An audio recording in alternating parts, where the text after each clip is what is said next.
Dua pelaku pembunuh siswa SMPN 26 Bandung ditangkap.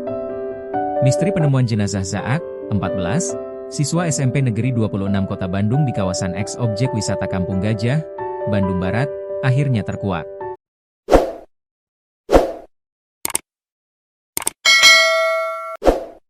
Remaja berinisial Y, 16, ditetapkan sebagai salah satu tersangka utama dalam aksi pembunuhan berencana yang memilukan tersebut.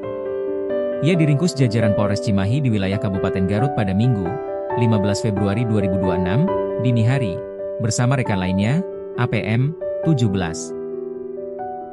Penangkapan ini mengakhiri pelarian singkat mereka setelah membuang jasad korban di semak-semak objek wisata yang terbengkalai. Motifnya, sakit hati karena putus pertemanan.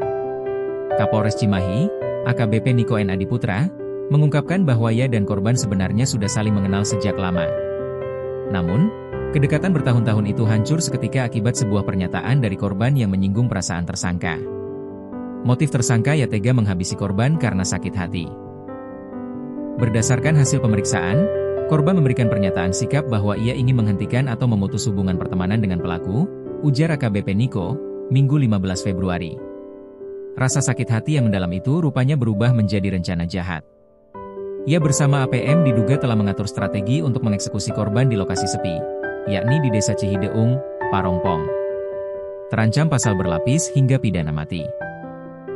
Meski ia masih berusia remaja, polisi tetap menjeratnya dengan pasal-pasal berat dalam Undang-Undang Nomor 1 Tahun 2023, KUHP baru, serta Undang-Undang Perlindungan Anak.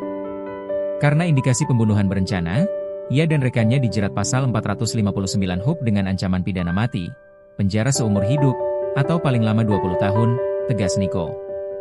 Polisi juga menyisipkan pasal 80 ayat 3 UU Perlindungan Anak guna memperkuat jeratan hukum atas hilangnya nyawa anak di bawah umur. Saat ini, ia masih menjalani pemeriksaan intensif di Mapolres Cimahi untuk mendalami kronologi lengkap saat ia mengeksekusi teman lamanya tersebut.